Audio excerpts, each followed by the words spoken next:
قاضی ایاز مالکی نے، شیخ عبدالحق محدث دہلوی نے، دیگر بزرگ جو سیرت نگار گزرے انہوں نے لکھا ہے کہ نبی پاک صلی اللہ علیہ وسلم کے اندر 100 مردوں سے زیادہ طاقت تھی. 100 مردوں سے زیادہ طاقت. اب جو بات کہنے لگا ہوں، جو نتیجہ دینے لگا ہوں، اس پر خاص توجہ آپ فرمائیں گے. ذرا فکری طور پر، نظریاتی طور پر ایک چیز کو سمجھیے. ہم سمجھتے ہیں کہ جوان لڑکا ہے جی جو مرضی کرے، عمر ہے جی. آپ ذرا بات پر غور کیجئے گا کہ حضور صلی اللہ علیہ وسلم میں طاقت 100 مردوں سے زیادہ ہے اور حیا کواری لڑکیوں سے بھی زیادہ ہے. ذرا اس بات کا تقابلی جائزہ کیجئے گا کہ طاقت 100 مرد سے زیادہ ہے لیکن حیا کواری لڑکی سے بھی زیادہ ہے. اس کا معنی یہ ہوا کہ جس ٹہنی کو پھل زیادہ لگ جاتے ہیں وہ جھکا کرتی.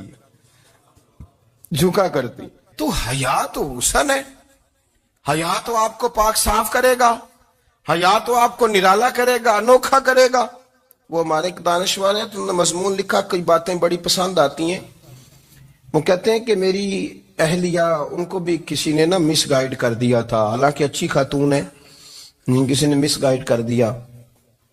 تو وہ بھی سماجی اور ویلفیئر اور یہ خواتین کو شوق ہوتا نا بننے کا، تو وہ بھی سماج کے اندر اچھا مقام تلاش کرنے کے موڈ میں آ گئی.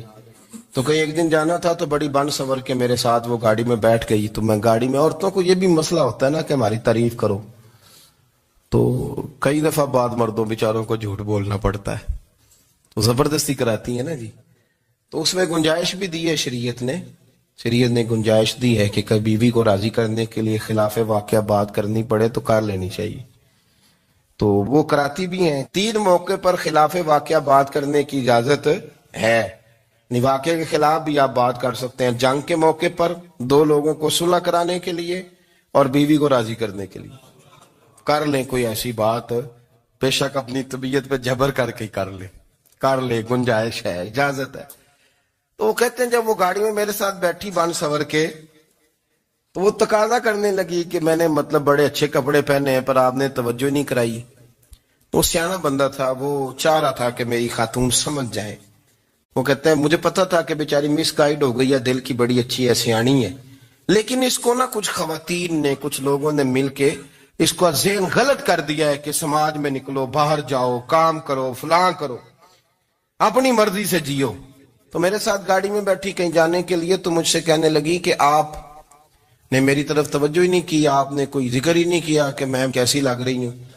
تو وہ کہتے ہیں میں نے اسے کہا کہ اگر تو ناراض نہ ہو تو پھر میں صحیح والی تعریف کر دوں. تو اس نے کہا کہ آپ کر دیں. تو کہتے ہیں میں نے درد سے اور خلوص سے اپنی بیوی سے کہا، خلوص کے ساتھ. میں نے کہا میں تو روز گھر ہوتا ہوں، روز شام کو گھر ہوتا ہوں، اگر تو میرے لیے تیار ہوتی تو میں تیری تعریف کرتا، لیکن آج تو باہر جانے کے لیے تیار ہوئی، تو پھر ان سے تعریف کی امید رکھ جن کے لیے تو نے تیاری کی ہے. میرے لیے تیاری کرتی تو میں تو ہر شام تیرے پاس ہوتا ہوں. کہتے ہیں میرے لفظوں میں درد تھا تو وہ بھی رو پڑی اور کہنے لگی آپ گاڑی روک دیں، مجھے باہر جا کے کسی کو راضی نہیں کرنا، میں نے اسے راضی کرنا ہے جس کو رب کریم نے میرا شوہر بنایا ہے اور میرے لیے منتخب کیا ہے میرے ماں باپ کو. میں واپس لوٹتی ہوں. یہ ایک پہلو ہے سلگتا ہوا، اس کو سمجھا جائے. رسول کریم صلی اللہ علیہ وسلم عرب کی کواری لڑکیوں سے زیادہ حیا والے تھے. کواری لڑکیوں سے زیادہ حضور حیا فرمایا کرتے تھے. جب خانہ کعبہ کی مکہ شریف میں تعمیر ہو رہی تھی نا، اہل عرب اس کو تعمیر کر رہے تھے، تو نبی پاک صلی اللہ علیہ وسلم اپنے چچا حضرت عباس کے ساتھ خانہ کعبہ کی تعریف میں مصروف تھے. تو عرب کے لوگ چونکہ لمبا کرتا پہنتے تھے پیروں تک، تو نیچے اگر کسی وقت کوئی چیز نہیں بھی ہوتی تھی تو کسی کو وہ نظر نہیں آتی تھی، چونکہ پردہ رہتا تھا، لمبا کرتا پہنا ہوا ہوتا تھا. تو جب بچے، سرکار کی عمر مبارک بھی ابھی تھوڑی تھی، تو اس طرح بچے جب نکلتے تو وہ کئی دفعہ اپنی تہمت اتار دیتے نیچے سے، اور کوئی مزدوری کرنے لگتے تو 3-4 طے کر کے تہمت کی کندھے پہ رکھ لیتے، جس طرح کبھی دیہاتوں میں لوگ کپڑا سر پہ رکھتے تھے کہ اوپر اگر کوئی وزنی چیز رکھیں گے تو وہ تکلیف نہیں دے گی. نبی پاک صلی اللہ علیہ وسلم بھی سب لوگوں کے ساتھ خانہ کعبہ کی تعمیر میں شامل تھے. تو حضرت عباس رضی اللہ تعالیٰ عنہ نے کہا حضور سے، ابھی اللہ نے نبوت بھی نہیں فرمایا تھا، بھتیجے آپ بھی تامد اتاریے. یہ صحیح مسلم میں حدیث موجود ہے. اور اس کو کندھے پہ رکھ لیجیے، آپ اینٹیں اٹھا اٹھا کے لا رہے ہیں تو ذرا آپ کو تکلیف نہیں ہوگی. تو سرکار دو عالم صلی اللہ علیہ وسلم سے یہ بات کہی اور پھر جلدی سے حضور کی تہمت کو نکال کے نا، حالانکہ لمبا کرتا پہنا ہوا ہے، تو وہ جیسے ہی ان کے کندھے پہ رکھا اینٹیں رکھنے کے لیے تو سرکار تو زمین پہ گر گئے، بے ہوش ہو گئے، آنکھیں آسمان کی طرف. اور پھر حضور پکار رہے ہیں آزاری آزاری آزاری، میرا تامت دے دو، میرا تامت دے دو. کبھی کوئی شخص اس وجہ سے بھی بے ہوش ہوا ہے کہ میرے وجود سے کپڑا اتر گیا ہے؟ حالانکہ سرکار پر وہ بے ہوشی بھی نبی پاک کا وہ جو غلبہ ہے نا شرم و حیا کا، اس کی وجہ سے ہو. ورنہ تو حضور فرماتے ہیں کہ میری آنکھیں سو جاتی ہیں، دل تو میرا اس عالم میں بھی جاگتا رہتا ہے. تو سرکار زمین پہ تشریف لے آئے، آنکھیں میرا تامت دے دو، میرا تامت دے دو. تو جلدی سے انہوں نے تامت دیا تو حضور نے باندھ لیا. پھر طبیعت مبارک میں تسلی ہوئی. یعنی ہم اس رسول کے غلام ہیں کہ جن کے تو وجود سے کپڑا اتر جائے تو حضور برداشت نہیں کرتے، قبول نہیں فرماتے، تکلیف شروع ہو جاتی. لیکن یہاں نوجوان ہیں اور بڑا قد کاٹ ہے اور بڑے بڑے سمجھدار لوگ ہیں، گرمی آتی ہیں تو شارٹ کپڑے پہن کے گھومتے ہیں. ان کو خیال نہیں کہ یہ وہ والا لباس ہے جو باہر تو کیا گھر میں اماں کے سامنے نہیں پہننا چاہیے، بہنوں اور بیٹیوں کے سامنے نہیں پہننا چاہیے. آپ کی گفتگو میں شرم و حیا ہو، آپ کے لب و لہجے کے اندر حسن ہو. آپ کو پتہ ہے نبی پاک صلی اللہ علیہ وسلم نے فرمایا میری امت میں سب سے زیادہ حیا کرنے والے عثمان غنی ہیں. عثمان غنی سب سے زیادہ حیا کرنے والے. آپ فرمایا کرتے تھے جب سے حضور کا چہرہ دیکھا ہے میں نے کبھی اپنی شرمگاہ بھی نہیں دیکھی، میں نے آنکھوں کا وضو نہیں توڑا، اور جب سے حضور کے دست مبارک میں نے بیعت کے لیے سیدھا ہاتھ بڑھایا تو پھر سیدھا ہاتھ میں نے کبھی گندگی کو نہیں لگایا. حیات. آپ باتھ روم کے اندر بھی غسل فرماتے تھے تو کپڑوں سمیت کرتے تھے. کسی نے کہا حضرت جی واش روم کے اندر کیوں نہیں کپڑے اتارتے؟ آپ فرمانے لگے باہر بندوں سے حیا کرتا ہوں، اندر جاتا ہوں تو رب سے حیا آنی شروع ہو جائے، وہ تو دیکھ رہا ہے نا. تو میں جو بات آپ کی خدمت میں عرض کرنا چاہتا ہوں اس کو آپ سمجھیے گا میرے عزیز، کہ شرم والا مزاج، گفتگو بھی شرم والی، آنکھیں بھی شرم والی، لباس بھی شرم والا، دوستی یاری بھی شرم والی، بہت ساری ایسی باتیں. دیکھیں نا آپ ذرا، میں نے کہا کہ باتوں کو سن کے گزر نہ جایا کریں، اس کی گہرائی پر غور کریں. حضور علم کا سمندر ہے، سرکار سے زیادہ علم دنیا میں کسی کے پاس موجود نہیں ہے، اور صحابہ کو موقع ملا ہوا اس سمندر سے فیض لینے کا. لیکن ان کی حالت یہ ہے کہ حضرت علی المرتضیٰ فرماتے 14 دن گزر جاتے، حضور سے کوئی سوال پوچھنا ہوتا تھا پر میں شرم کے بارے نہیں پوچھ پاتا تھا. 14 دن بخاری شریف میں موجود ہے. ایک دن نبی پاک صلی اللہ علیہ وسلم نے پوچھا صحابہ سے کہ وہ کون سا درخت ہے جس کے پتے نہیں گرتے، اور وہ درخت اس طرح ہے جس طرح مومن ہوتا ہے، وہ درخت میرے مومن کی طرح بتاؤ.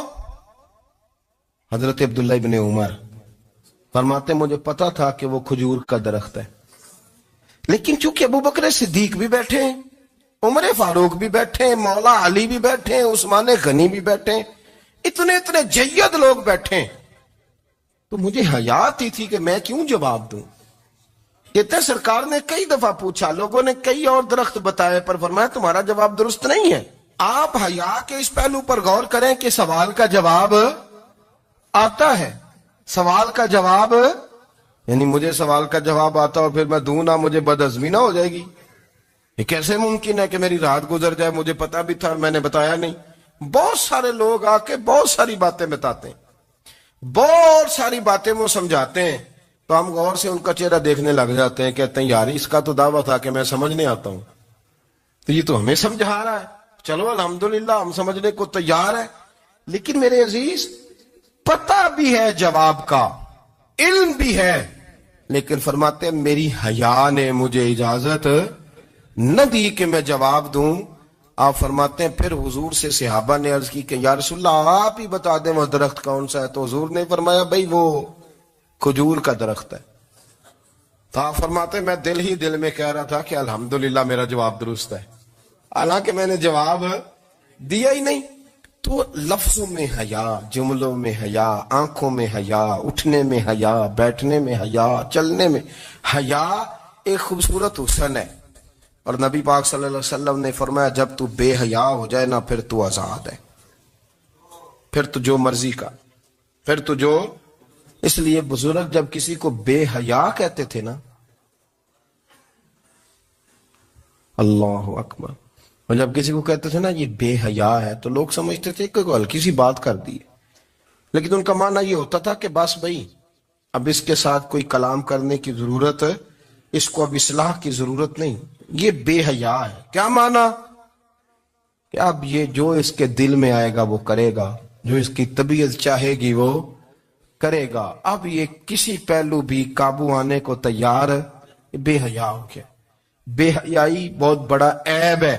اور جو لوگ کہتے ہیں کہ ہمیں بالکل آزادی ہونی چاہیے، ہمارا اپنا جسم ہے تو ہماری اپنی مرضی چلے گی. ایک وزیر صاحب ہے، پتہ نہیں میں ان کو جانتا تو نہیں، انہوں نے سینٹ میں تقریر کی ہے، میں نے ان کی بات سنی ہے. اس نے کہا نہیں نہیں بھائی، جسم رب کا ہے تو مرضی بھی تو رب کریم کی چلے گی، اور مرضی بھی یہ مرضی بھی اللہ کی. یہ مجھے تھوڑا سا مسئلہ ہے جسم پر، کبھی کبھی مجھے کثرت سفر سے الرجی ہو جاتی ہے. میرے ساتھ لوگ نا دل سے پیار کرتے ہیں، شاید ہی کوئی اچھا ڈاکٹر ہو جس تک میرے سنگی مجھے لے کے نہ گئے ہو، پر جسم اللہ کا ہے نا، مرضی بھی جب وہ چاہے گا صحت دے گا. کیوں کچے کاموں میں لوگ پڑ گئے، کیوں غلط لوگ سوچ میں پڑ جاتے ہیں؟ یہ اسی کا ہے. اور جب وہ چاہے گا، آپ اس بات کو اچھے طریقے سے سمجھ لیں کہ جو اپنی مرضی چوکوں چوراہوں میں کر رہے ہوتے ہیں نا، جو مرضی گندمند، وہ جانور ہوتے ہیں، وہ جانور ہوتے ہیں جو نہ چوک دیکھتے ہیں نہ گلی دیکھتے ہیں، نہ انہیں پتہ ہوتا ہے کہ جگہ کون سی ہے. وہ انسان، میں نے کہہ دیا جو میں نے کہنا تھا، میں نے کہہ دیا، وہ جانور ہوتے ہیں. اور جو کچھ انسان ہوتے ہیں نا، ان کے اندر کچھ نہ کچھ پھر شرم حیا بھی ہوتی ہے. وہ چوکوں چوراہوں میں وہ حرکتیں اور وہ کام نہیں کرتے جو جانور کرتے ہیں. ان کے لیے بڑے پردے ہوتے ہیں، ان کے لیے بڑی باتیں ہوتی ہے، ان کے لیے بڑا کچھ ہوتا ہے. جو بالکل آزاد ہو جائے، کوئی پتہ نہ ہو کس وقت کیا کہنا ہے کیا کرنا ہے، تو پھر وہ دائرہ انسانیت سے خارج ہو جاتا ہے. ہم آپ کو کیا دعوت دیں؟ آپ تو وہ باتیں کر رہے ہیں جو اسلام کا انسانیت کے حق میں بھی ٹھیک نہیں. آپ تو وہ والی باتیں کر رہے ہیں جن کا انسانیت بھی تقاضا نہیں کرتی کہ یہ باتیں ہونی چاہیے. لیکن ایک بات، میں تو جذباتی نہیں ہوتا، میں بڑے غور سے چیزوں کو دیکھتا ہوں، سنتا ہوں. اور نہ میں ان موسمی مینڈکوں کی، وہ مجھے عاتق صاحب کہنے لگے جی بڑے بڑے مولوی ایک بندے کے ساتھ بیٹھے ہوئے ہوتے تھے اور وہ روزے میں بڑے بڑے درس دیتا تھا تو وہ بھی فلانی فلانی حرکتیں کر رہا ہے. تو میں نے کہا ہم نے تو پرانا کہا تھا کہ موسمی مینڈک ہے، تو پرانے کہہ رہے ہیں کہ اداکار ہے، تو وہ جہاں کاسٹ کریں گے وہاں وہ اداکاری کرے گا. آپ کسی مذہبی جگہ کر لیں تو وہاں کر لے گا، کہیں اور جگہ کریں گے تو ہم تو پرانا کہہ رہے ہیں. تو کسی کو کبھی سمجھ آتی ہے تو کسی کو کبھی اور جگہ جا کے سمجھ آتی ہے. ہم ان لوگوں سے پریشان نہیں ہوتے. کیوں؟ سن لیں، کوئی مایوسی نہیں. ان کے اندر جتنا زور ہے وہ لگائیں. یہ ملک بنا ہے رسول اللہ کے نام پہ، یہ اللہ نے تحفہ دیا ہے امت مسلمہ کو. یہ نبی پاک کے نام پہ بنا ہے تو یہاں جھنڈا بھی وہی والا بلند ہونا ہے جو مدینے والے رسول کا جھنڈا ہے، اور یہاں وہی کام چلے گا جو نبی پاک نے بیان فرمایا. تو اس طرح کئی لوگ آتے ہیں، وہ شور شار کرتے ہیں، چلے جاتے ہیں. اتنے نہ پریشان ہوا کریں. بہت سارے لوگ تو بیچارے اس قابل بھی نہیں ہے کہ ان کا نام لیا جائے. مطلب اتنا ہم ان کو اہمیت دے دیں، ان کا ذکر کریں، ان کا نام لیں، ان کی بات کریں، وہ بیچارے اس قابل ہی نہیں ہے.